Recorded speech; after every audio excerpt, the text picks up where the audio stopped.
facebook.com/joynews-on-tv, and on Twitter it's at joynews-on-tv. Let's begin with President Akufo-Addo. He's been on our table since yesterday, and he's come under criticism for saying citizens who make corruption allegations against his appointees should first provide evidence. Now, the CDD is one of the institutions that feel the move will rather deter whistleblowers from providing information vital to protecting the public purse. What's your own assessment of the president's request for evidence from whistleblowers? He said, I was happy. If you are found a corruption, let it be a criminal law, like somebody being prosecuted somewhere. So I'm encouraging the president to continue. Shouldn't consider anybody from presidency, anybody. I think that what the president said was the right thing to say, because even though there are institutions in place who are investigating corruption and all that, they don't know everything. They can't see everything unless you who have seen it in your workplace or somewhere else makes an effort to report it, and then they know what they are to investigate on.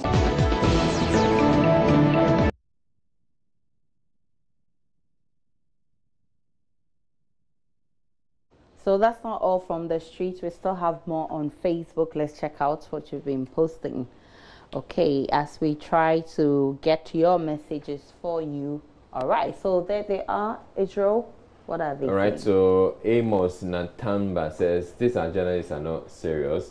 None of them talked about the RTI bill that would have made their work better and even save us from corruption. They instead ask questions as if they don't know their job. Yesterday was a big shame to those in the media. Just look at how our presidents suffer when they meet just one journalist from BBC, CNN, or Al Jazeera. Okay, not to hold brief for the journalists, and I am one, but if you're referring to journalists from the BBC, CNN, they have one-on-one interviews and they can ask follow-up questions. Definitely, but yesterday there was no such opportunity. Emmanuel Osei says, who said if you're a whistleblower, you don't have to provide and arm yourself with evidence? Of course, they have to provide the proof of an alleged crime or corruption. The president is absolutely right. Takal says, Master, no one is interested in protecting the public purse. So they are protecting their private purses. Martin Emily should look for the evidence. After all, he knows even what happens in secret.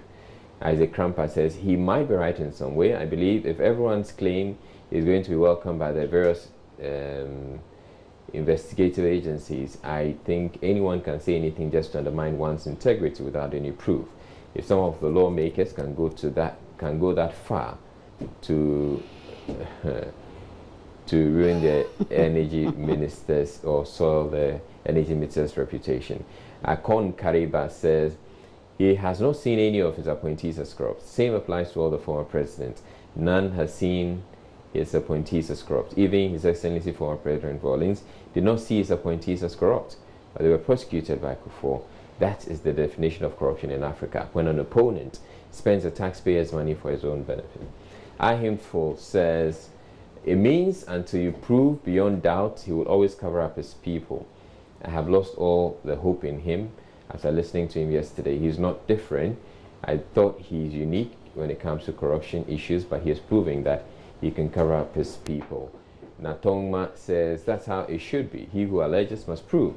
Is it even right and sensible to tax someone as corrupt without providing any evidence? CDD should come again. Maybe they just want to be heard. And Benford Richmond says, it seems the president is not aware of any of the corruption in his government. This is why he needs evidence to believe that some of his appointees are corrupt. Maybe it's another way to cover up corruption. And Fabregas Godfrey says, what do you mean by the president's request for evidence? So you will accept it if someone alleges that multimedia is corrupt without any basis or shred of evidence. Will you guys be okay?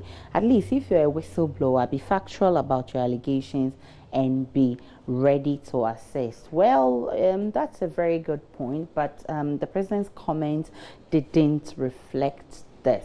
It didn't come across as what you're trying to say. All right, so, well, if you care to know, UK now has a minister for loneliness.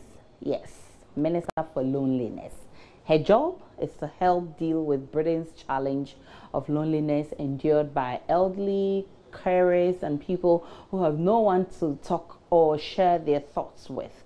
That sounds like a good move, right? So looking at Ghana's challenge of loneliness, depression, and what have you, that has led to some people even committing suicide and others losing it mentally, it has been suggested, it's just a suggestion, that such a minister be appointed in Ghana as well to also deal with our challenge. What do you make of this suggestion? What I think about it is it's not going to be that important to Ghanaians because already we have over 110 ministers. Then you are going to add another minister, taking about 16,000 Ghana cedis. That's the taxpayers' money going. So I don't think a minister for loneliness is going to help. He's not going to fix the situation with giving everybody maybe a spouse or. So he or she is not going to provide those lonely people with a spouse or anything of that. So I don't think it's necessary at all. I get their point. I get the reason why they would want a minister for loneliness, because loneliness is resulting in, some people will say suicide and other stuff, because people being lonely, they don't report their problems and everything. So I think I get the point. But about it working here, there's this culture of us not really relating well with the institutions and then, putting them to use. So I don't know if it will be of maximum use, even if it was set up here. I think it's a good idea, but I don't know if we would use it, if we will patronize it as we should.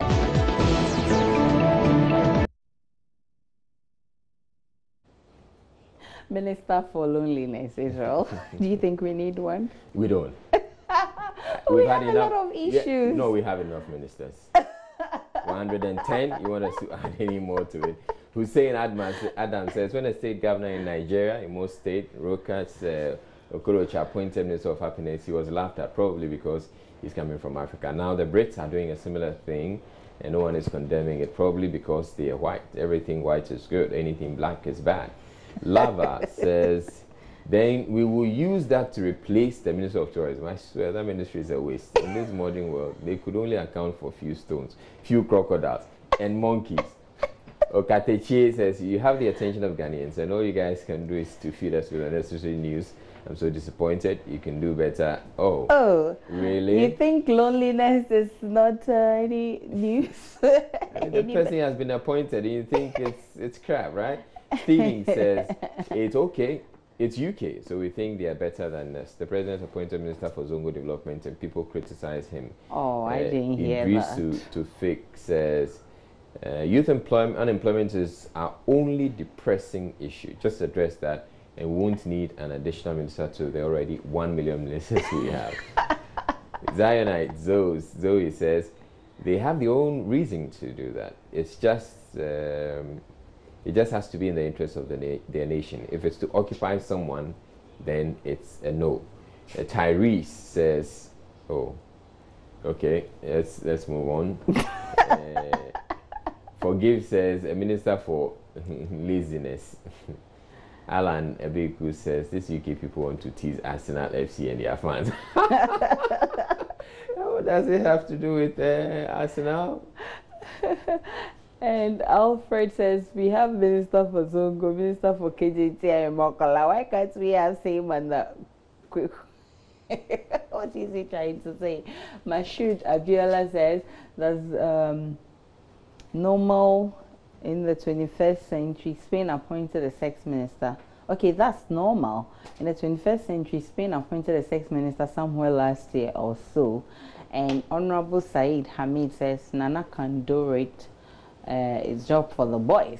Isaac Kramper says, how can I feel lonely while the Holy Spirit is with me 24/7? Hey, blessed you're with the Holy Spirit all the time. Nuri says, where is the world heading to? Time will come, they will appoint minister for sleep. And Juventus says he or she will be the 111th minister. Wow. And Frank says, I can't think far. Kweku Gideon says, hey, Joy News, who suggested it? And Mark Naja says, it has been suggested. Who suggested it anyway? And Matan, okay. Manuel Sapon says, Oh, all right. So those are some interesting comments. Those are some interesting comments on Facebook.